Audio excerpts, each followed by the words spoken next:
सालों पहले पीतल नगर में किशन नाम का एक किसान रहता था। वह गांव के एक जमींदार के खेत पर काम करके किसी तरह अपना घर चला रहा था। पहले किशन के भी खेत थे, लेकिन उसके पिता के बीमार होने के कारण उसे अपने सारे खेत बेचने पड़े।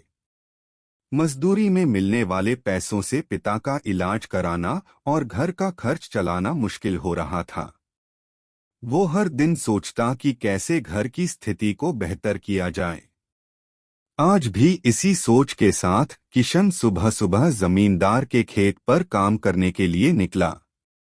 खुदाई करते समय उसकी कुदाल किसी धातु से टकराई और तेज आवाज हुई। किशन के मन में हुआ कि आखिर ऐसा क्या है यहाँ। उसने तुरंत उस हिस्से को खोदा तो वहां से एक बड़ा सा पतीला निकला। पतीला देखकर किशन दुखी हो गया। किशन के मन में हुआ कि ये जेवरात होते तो मेरे घर की हालत थोड़ी सुधर जाती। फिर किशन ने सोचा कि चलो अब खाना ही खा लेता हूँ। किशन ने खाना खाने के लिए अपने हाथ की कुदाल उस पतीले में फेंक दी और हाथ मुंह धोकर खाना खाने लगा। खाना खत्म करने के बाद किशन अपनी कुदाल उठाने के लिए उस पतीले के पास पहुंचा। वहां पहुंचते ही किशन हैरान हो गया।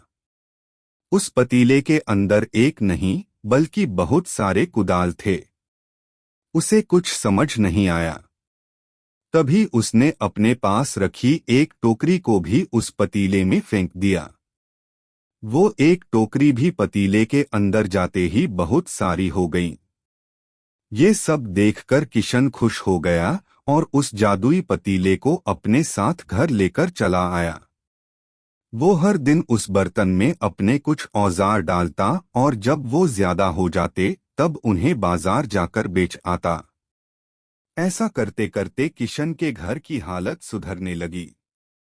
उसने इस तरह से बहुत पैसा कमाया और अपने पिता का इलाज भी करवा लिया। एक दिन किशन ने कुछ गहने खरीदे और उन्हें भी पतीले में डाल दिया। वो गहने भी बहुत सारे बन गए। इस तरह धीरे धीरे किशन अमीर होने लगा और उसने जमींदार के यहाँ मजदूरी करना भी छोड़ दिया। किशन को अमीर होते देख जमींदार मोहन को किशन पर शक हुआ। वो सीधे किशन के घर पहुंचा। वहां जाकर उसे जादुई पतीले के बारे में पता चला। उसने किशन से पूछा, तुमने यह पतीला कब और किसके घर से चुराया? डरी हुई आवाज में किशन बोला, साहब, ये पतीला मुझे खेत में खुदाई के समय मिला था। मैंने किसी के घर चोरी नहीं की है। खेत में खुदाई की बात सुनते ही जमींदार ने कहा, यह पतीला जब मेरे खेत से मिला तो यह मेरा हुआ। किशन ने जादुई पतीला ना लेकर जाने की बहुत मिन्नतें की, लेकिन जमींदार मोहन ने उसकी एक नहीं सुनी। वो जबरदस्ती अपने साथ वो जादुई पतीला लेकर चला गया। जमींदार ने भी किशन की ही तरह उसमें सामान डालकर उन्हें बढ़ाना शुरू किया। एक दिन जमींदार ने अपने घर में मौजूद सारे गहने एक एक करके उस पतीले में डाल दिए और रातों रात बहुत अमीर हो गया। एकदम से जमींदार के अमीर होने की खबर पीतल नगर के राजा तक पहुंच गई। पता लगाने पर राजा को भी जादुई पतीले की जानकारी मिली। फिर क्या था, राजा ने तुरंत अपने लोगों को भेजकर जमींदार के यहाँ से वो पतीला राजमहल मंगवा लिया। राजमहल में उस जादुई पतीले के पहुंचते ही राजा ने अपने आसपास मौजूद सामान को उसमें डालना शुरू दिया। सामान को बढ़ता देखकर राजा दंग रह गया। होते होते आखिर में राजा खुद उस पतीले के अंदर चला गया। देखते ही देखते उस पतीले से बहुत सारे राजा निकल आए। पतीले से निकला हर राजा बोलता, मैं पीतल नगर का असली राजा हूँ, तुम्हें तो इस जादुई पतीले ने बनाया है। ऐसा होते होते सारे राजा आपस में लड़ने लगे और लड़कर मर गए।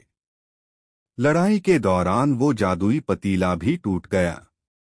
जादुई पतीले के कारण राजमहल में हुई इस भयानक लड़ाई के बारे में नगर में सबको पता चल गया।